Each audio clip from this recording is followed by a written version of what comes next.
السلام علیکم ورحمۃ اللہ وبرکاتہ۔ وعلیکم السلام ورحمۃ اللہ وبرکاتہ۔ نحمده ونصلي على رسوله الكريم اما بعد فاعوذ بالله من الشيطان الرجيم بسم الله الرحمن الرحيم قال الله سبحانه وتعالى في القرآن المجيد والفرقان الحميد فانكحوا ما طاب لكم من النساء مثنى وثلاث ورباع آمنت بالله صدق الله مولانا العظيم وصدق رسوله النبي الأمين المكين الكريم ونحن على ذلك لمن الشاهدين والشاكرين والحمد لله رب العالمين۔ آئیے مرتبہ درود پاک کا نذرانہ پیش کریں انتہائی ادب و احترام کے ساتھ۔ آواز بھی نکلے گی تو ہم سکینے کے مانگنے والے پیارے آقا علیہ السلام دلوں کے تاروں کو بھی سماعت فرماتے ہیں۔ ادب و احترام کے ساتھ ایک مرتبہ درود پاک پڑھیں۔ اللہم صلی علی سیدنا و مولانا محمد معدن الجود والکرم وآلہ وصحبہ وبارک وسلم صلو علیہ وسلم علیک یا رسول اللہ صلی اللہ علیہ وسلم۔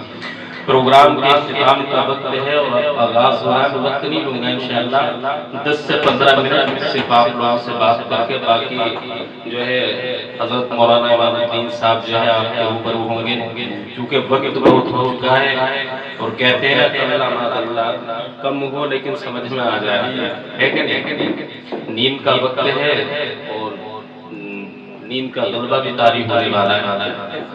تو میں بس اپنی حاضری جو مجھے مدعو کیا گیا تھا، اللہ رب العزت میری حاضری کو قبول کر لے اور 2-3 باتیں رکھ کر کے میں بہت جلدی آپ لوگوں کی نظروں سے گزر جاؤں۔ اللہ نے کلام پاک میں ارشاد فرمایا جو تمہیں کھا جائیں ان سے نکاح کرو، ایک سے 2 سے 3 سے 4 سے یہ چیز۔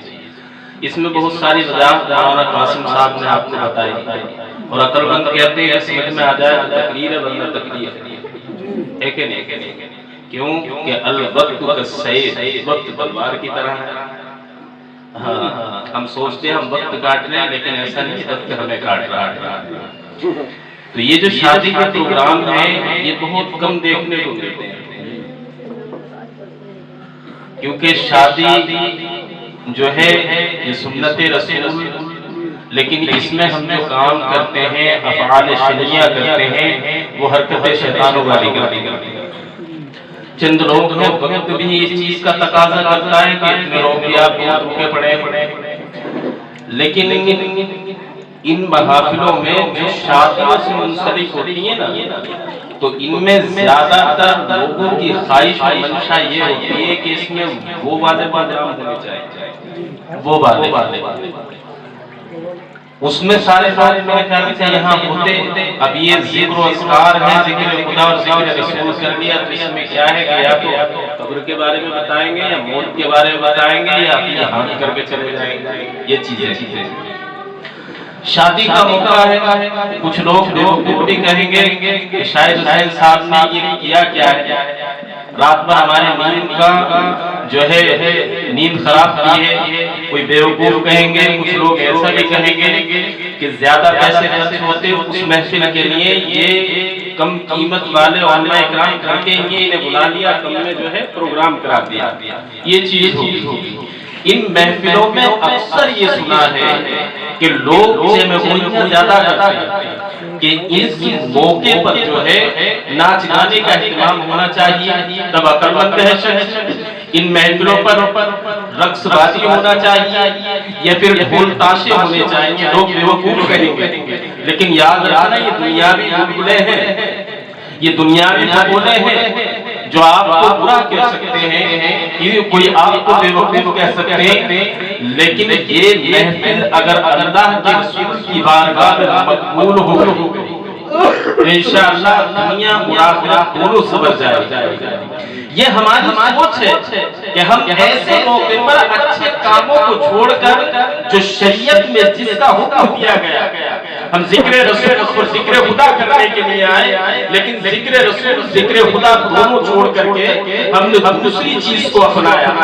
آج زمانے میں لوگ کہہ دیتے ہیں محفلوں کو کہ بے وقوف ہیں، لیکن اللہ کی قسم جب روئے زمین پر آسمان دنیا سے فرشتے آتے ہیں نا اور آنے کے بعد چکر لگا کر محفلیں دیکھتے ہیں، زمانہ بے وقوف کہے پرواہ مت کرنا، زمانہ آپ کی جہالت کرے اس کی پرواہ مت کرنا کہ کوئی ذلیل کر رہا ہے. ذلت اور عزت یہ میرے رب کی قدرت میں ہے.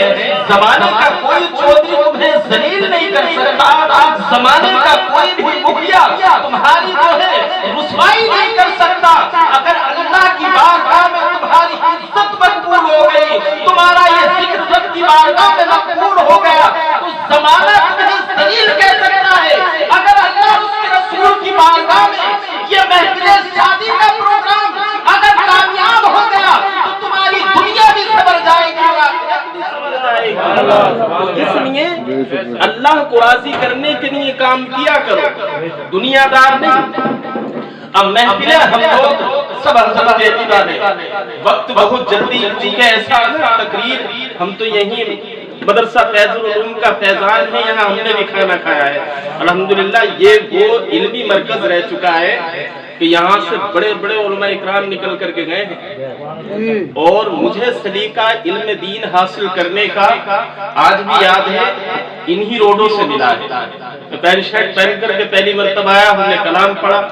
کالا ڈھونگی کے لوگوں نے جو ہے دست شفقت دراز کیا, اور اس دست شفقت کی وجہ سے سفر چلتا رہا, چلتا چلتا کیرلا پہنچا دیا. آج الحمدللہ میں کسی لائق نہیں, آپ کے سامنے آپ کو نصیحت کرنے کی کوشش کر رہا ہوں. اللہ آپ کی محبتوں کو سلامت رکھے.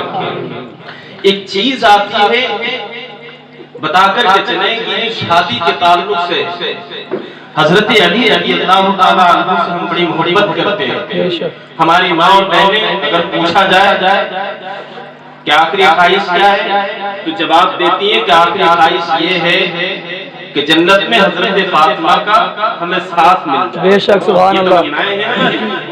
اور نوجوان سے پوچھا جائے کہ تیری خواہش کیا ہے, حضرت بس موت آئے تو مدینے میں آئے, چاہے کھڑے ہو کر کے پیشاب کرتا ہو, نمازوں کا پتہ نہیں ہو, شریعت مطہرہ کیا ہے, ائمہ کا ادب کیا ہے, اس چیز کا اسے علم بھی نہ ہو, لیکن خواہش یہ کھڑے ہو کر کے پیشاب کرے, حضرت دعا کرنا موت مدینے میں آئے اور جنت میں امام حسین کا قرب حاصل ہو. یہ چیزیں سوچ دیکھیں, کھڑے ہو کے پیشاب کرنا اور قرب جنت میں حضرت امام حسین کا. اب بات شادی کی چل رہی ہے, حضرت علی کا نام لے کر ہمارے جسموں میں گرمی تو آتی ہے, لیکن حضرت علی جو باب علم ہیں ان کی زندگی سے کبھی علم کی گرمی ہمارے اندر نہیں آتی. شریعت مطہرہ کو سیکھنے اور اس پر چلنے کی گرمی نہیں آتی. حضرت علی کے نام پر ہم لڑائی جھگڑا کر لیتے